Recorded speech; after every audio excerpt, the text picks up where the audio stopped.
Most of the pundits here by delivering what looks like the clearest electoral verdict in recent memory. Labour looks certain to have an effective majority in the new Knesset with allies on the left.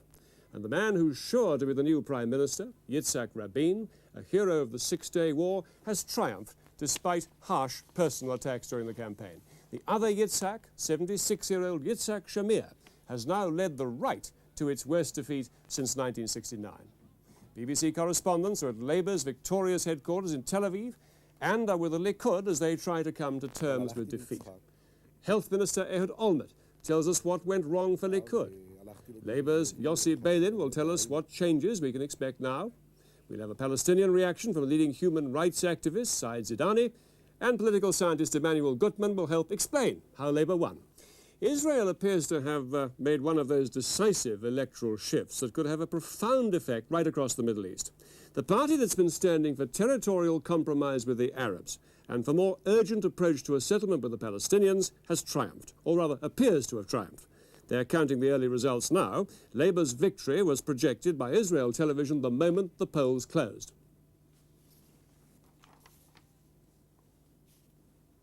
Israel television's anchorman said, "Stand by for revolutionary change." And then the projected figures. Labour 47 seats, LIKUD 33 seats. It was a walkover. Within minutes, we were watching Prime Minister Yitzhak Shamir glumly reacting to the news. I want to see the final result. With such results, I prefer to wait till the end. At Labour's headquarters, the first to appear was Labour's former leader, Shimon Peres, sure to be a senior minister in Yitzhak Rabin's government.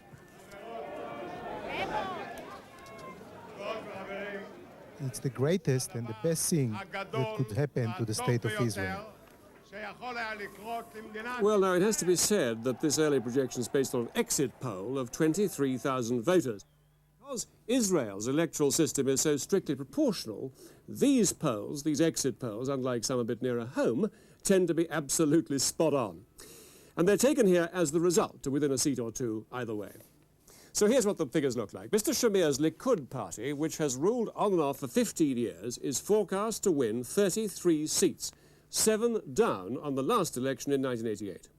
Yitzhak Rabin's Labour Party is forecast to win 47 seats, 8 up on last time.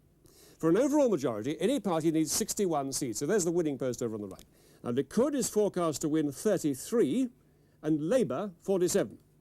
Religious parties are put on 14, they're down 4. Meretz, the so-called New Energy Party on the left, is put on 13. The right-wing parties on 9, and the Arabs and others on 4.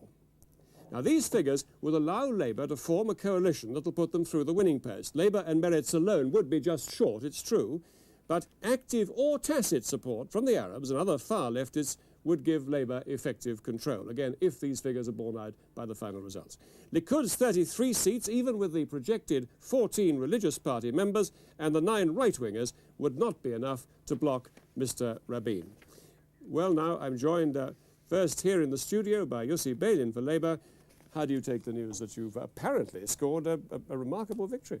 Yes, it is a wonderful victory for us. We have dreamt about it for years now. And I believe that it is a very big change for Israel. I think that we can now accelerate the peace process and fulfill many dreams that we tried to implement years ago and were not able to do. Now, what do you put it down to? Because it wasn't really clear, was it, that there was that size of a constituency in Israel for this move towards a peace settlement with the Arabs? What was it? Was it something? Was it the economy? Was it LIKUD's failure rather than your success? Well, you know, we can always talk about it. We will never know exactly. But I believe that the main variable, which was very important here, was that people were sick and tired of the 15 years of the LIKUD. They wanted to change the government. I'm not sure, although I would like to think so, that it was because of our political views of the economy or our policy vis-à-vis the peace process, mainly because they wanted something new.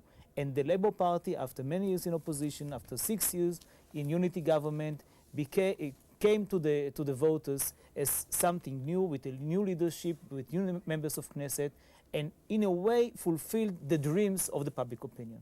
Ehud Olmert, the health minister in the Likud government at the moment, I hope is with us in Tel Aviv. Ehud Olmert, can you hear me? Can you hear me all right? I can see you on the telephone. Perhaps well, we hope to get through to you just a moment. Let me just quickly get an explanation, if it's possible, from Emanuel Gutmann, who is a political scientist at Hebrew University of Jerusalem. Professor, how do you think this massive shift has occurred? Well, I think it's a combination of a lot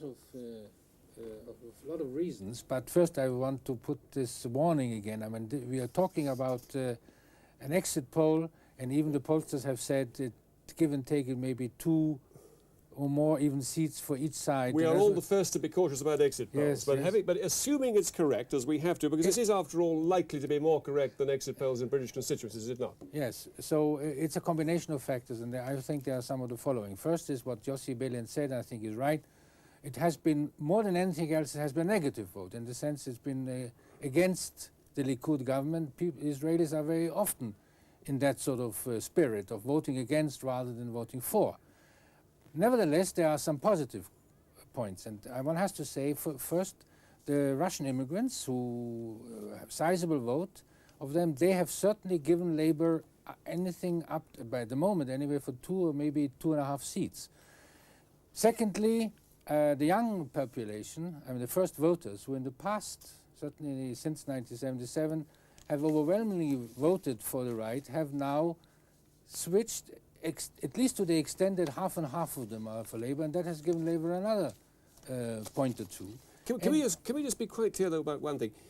Is the kind of arithmetic that we see here, 47 Labour, Meretz 13, that's a total of 60. Is that enough, with these 4 Arab and other seats, is that enough to give Labour a government?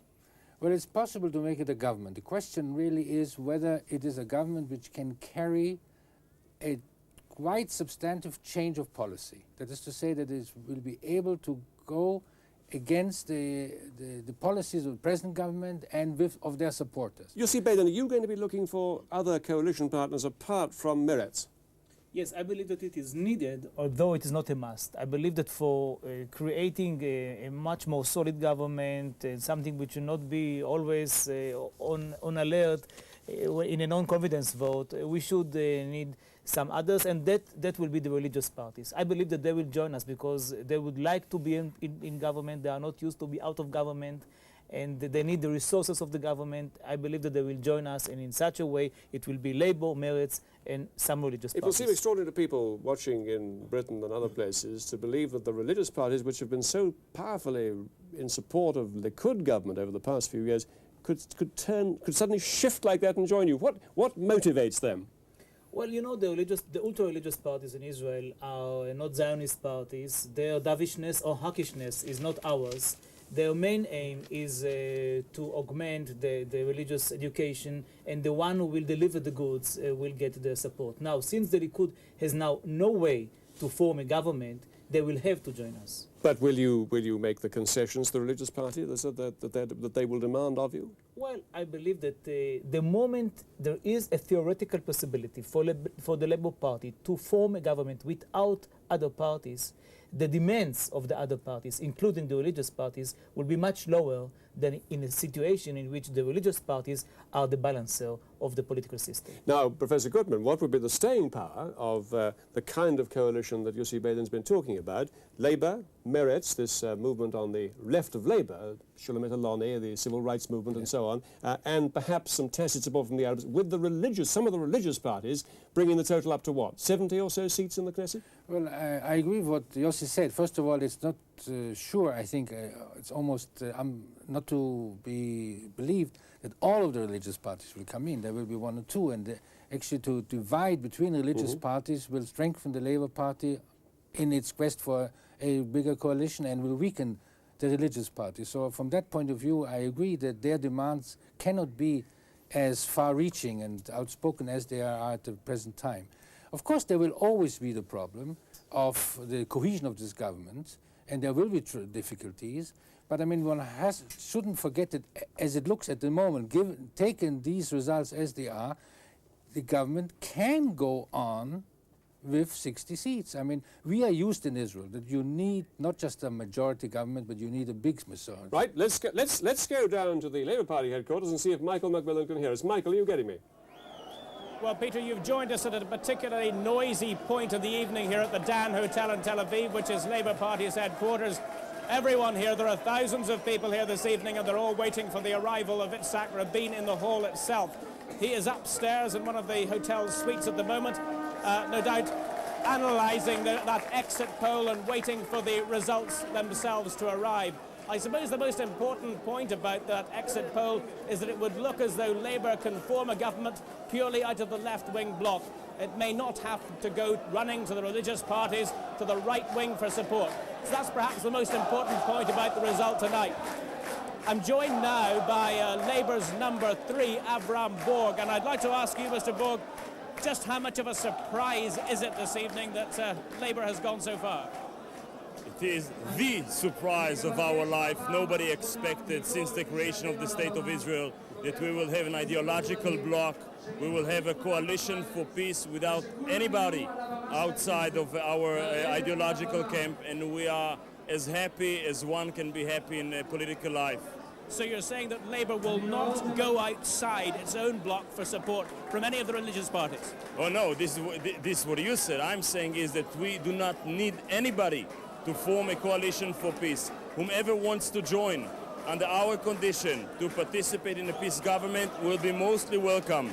But the basic fact is that there is a national consensus, a national support for a coalition which goes for a peace process, for a peace policy, and this is the single most important thing happened tonight. But do you envisage any right-wing members of the next cabinet? Right wing, I hope no. I do not foresee anybody. Religious?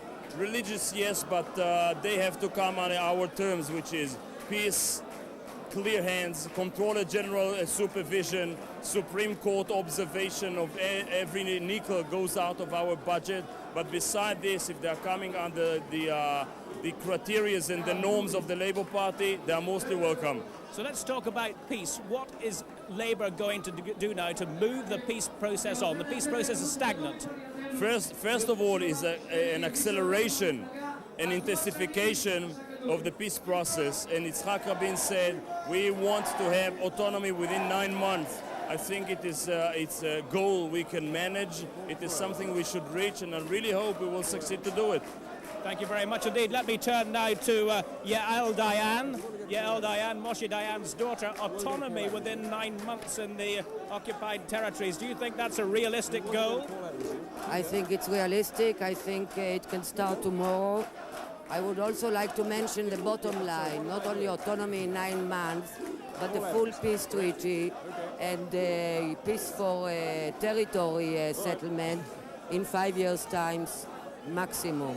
But what exactly will that settlement involve when and if Labour is in charge? Will they give land back to the Arabs? We shall certainly give land back to the Arabs for a real, secure and lasting peace. What land? The entire Gaza and most of the heavily populated Palestinian territories in the West Bank. Thank you indeed for joining us. Well, there you have it, Peter. Everyone jubilant here at Labour Party headquarters tonight. They're all waiting for the results to come in for real. We would expect that within the next 3 or 4 hours. But meantime, back to you in the studio in Jerusalem. Well, thank you, Michael. And remember, we have Labour now with possible coalition partners, round about half the seats in the Knesset. And we're going down now to look at the defeated party, LIKUD, and Paul Adams. I think we can just see him there in the middle of the crowd. There's Paul. Paul, over to you. Yes, well, we're now awaiting the arrival of the Prime Minister Yitzhak Shamir. The crowd here has been trying very hard to whip up support and morale at a very bleak time for LIKUD. Ministers have been grudgingly accepting that it does look like a major defeat. They've been saying, let's wait and see what the results really are. It's early days yet. We're still talking about the exit polls. But I think there is a sense here at LIKUD that it's a very bad night. Thank you, Paul, very much for that, and we'll sure go back to you soon. Yossi Beilin, you heard Avraham Burg, your colleague there in the Labour Party, saying that he didn't think Labour needed anybody to form a coalition with. That, of course, is strictly right. You're something like 60 or so seats, but you're pretty clear, are you, that you will need allies for a government with staying power? Well, there is no difference at all between Avraham Burg and myself. We are part of the same stream of thought in the Labour Party, and what the main issue today is whether we need the Likud or not in order to form a government. The answer is no. We don't need the Likud. A now, national unity coalition, such as we've out seen, of question, is out of question. Out of question, totally, 100%. That's the biggest news of today. Can you now, survive without it? With yes, of course. I mean, we can't survive with it. I mean, the mistake was to go to such a national government because it was a paralysis. Now, today, what we have is a possibility to form our own government. In reality, it is very, very difficult.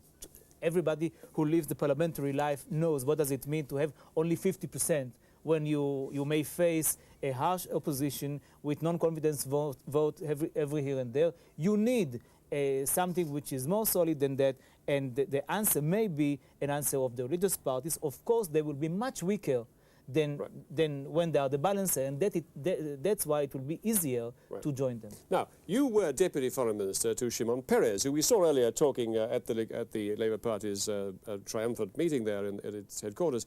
Do you expect him to be Foreign Minister to Yitzhak Rabin? I don't know. I don't think that the question now whether he's be a foreign minister or defense minister, but one they don't thing get is on for too sure. well, do they? They don't get on at all well. Well, they at least proved in the last 6 years, when Peres was the prime minister and Rabin was the defense minister, that they could work. Also, when Peres was the finance minister or the foreign minister, they could work. There is no too much love between them, but they are mature enough to live together. They are respecting the democratic resolutions of the party, and I believe that also in the future, in the coming term, they will work together in order to accelerate the peace process, which is, not just a slogan, but something which is in the heart of all of us, and the main thing for them both and for all of us. Now, let's talk now about what happens in the broader sphere of foreign affairs and so on. What change will this mean in Israel's attitude to a peace settlement with the Arabs and the Palestinians? Well, first of all, we are speaking about a freeze on all the settlements in the West Bank and Gaza. This is a revolution. Only on the political settlements, you say in your campaign. The resolution that we took in the last conference of the party, November 91, was a total freeze. Now, if there is a possibility to differentiate between them, it's okay. But Mr. Rabin has the backing of the party. Well, are you differentiating or not? The party does not differentiate. There is, of course, a room for maneuvering for the Prime Minister to say, okay, I have here a party resolution which says very clearly that we are speaking about not only a freeze on settlements, but also on the thickening of those settlements, which means zero. Now, he may say... So no building of extra houses, no expanding existing settlements? Nothing whatsoever. Now, he may say that he would like to keep some continuation in what is very important for him for the security, but we have to take into consideration that he has a backing from the party. He doesn't have to go back to the party in order to freeze everything. That's the first thing. And the second thing is to accelerate the peace process, not to drag it, not to have one meeting in Madrid, another in Washington, and the third one in Rome, once in a month for a day or two, and to move from the sofa to the table, from the corridor to the room, but to talk very intensively until some white smoke is right. Let's have a go, Mr. Beilin, at bringing in Ehud Olmert. Ehud, can you hear me? Mr. Olmert, can you hear me? Mr. Olmert, can you hear Peter Snow here in Jerusalem now? Hello, Mr. Olmert. One more try, and we'll try a bit later if we can't get you this time. Can you hear me? All right, Mr. Olmert, we'll come back when we can. Please go ahead. Now, let's be clear about what this means, first of all, for the peace negotiations with the Palestinians, which you're going to make a priority of. Well, it will change the atmosphere. I believe that the Likud government did not try in reality to go for autonomy because they understood what does it mean full autonomy. Full autonomy is a way for Arab sovereignty. Now, since they understood it, they didn't want to find a real solution, and they dragged it. Our policy is the other way around. We do believe that we have to compromise and in a way to get rid of most of the Arab territories, of the whole of the Gaza Peninsula, of most of the West Bank. compromise on the Golan Heights. You really mean most of the West Bank? Most. 80, 90%? Like something like that, 80%. Something like that. If you take into consideration... You're on the dovish wing of your party. No, I'm speaking now not about my views. My views is are a bit different, but I'm speaking about the views as they were taken by the last Congress of the party, just half a year ago. We spoke very clearly. We omitted any opposition to talk with the PLO for the first time after a quarter of a century. There is nothing against talking to the PLO, which was an internal revolution too. We referred for the first time to the national rights of the Palestinians and not only to the legitimate rights. Yossi, then just hang on a moment. We're going down to the Labour Party headquarters, and there is Yitzhak Rabin with, I think, the people clapping and waving in front of him. He's triumphed. He's got Labour to its best position since the 1970s. Let's hear what he has to say. And perhaps Yossi Beilin, you'll give us some idea what he's saying.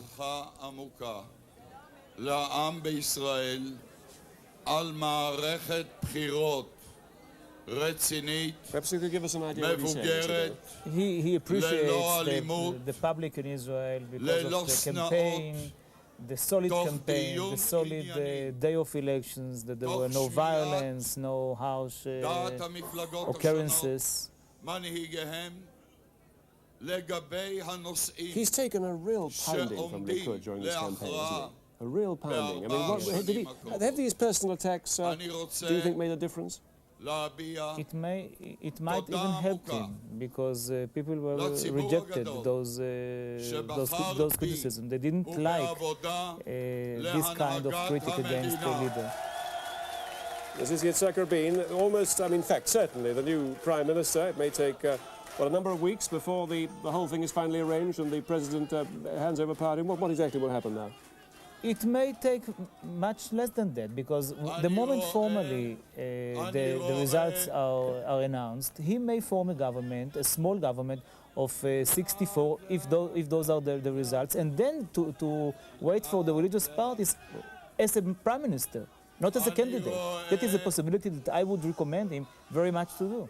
Emanuel Gutmann, did you wonder during this campaign whether this comeback by a man who was, after all, Prime Minister, not I suppose, one of the most distinguished Prime Ministers in Israel's history, 15 years ago, and then gave up and Perez took over, it's comeback by him at the age of 70. Did you wonder whether it was going to be the success it clearly has been? No, I didn't. It was quite a surprise to me, I must admit. That's why I'm still sort of looking for the reasons why this would have happened. One of the things which will be a debatable point, and so you sort of hinted at this, is to what extent this is can be chalked up to Rabin personally, as has been his point of view, or not. I think there will be people who might say something else. Certainly, one thing is very clear to me, that this enormous success of his certainly has strengthened his position inside the Labour Party. Just imagine if he would have won still, but not to that extent, with, let's say, getting 40 seats, still bigger than LIKUD. His position inside the Labour Party would have been much weaker, I think, than it is now. And I think this is important in considering some of the questions or some of the things you've been saying about the line he's going to pursue, and what he is committed to and what he is not committed to. After all, one has to say that the Labour Party certainly is very clearly and unmistakably committed against the creation of a Palestinian state, and this will have something to do, I guess, with the peace process from the Israeli side. I'm not talking about the Palestinian side. But in any event, I think his position is going to be strengthened much, and this will have some reflection, I think, on Perez's position. Although I agree with Yossi, there's no reason why now they should not collaborate. Let me just maybe we're going to hand back to London. We'll almost certainly come back here for a little more conversation a bit later in the programme. But thank you for the moment. Thank you very much for the moment. Ehud Olmert, I don't suppose you can hear us yet. You can't hear us yet, can you, Ehud Olmert? No, you can't. I hope we'll be able to bring him back into the discussion too a little bit later in the programme. Thank you very much for the moment, Yossi Beilin and Emanuel Gutmann. Back to you now, Jeremy, in London.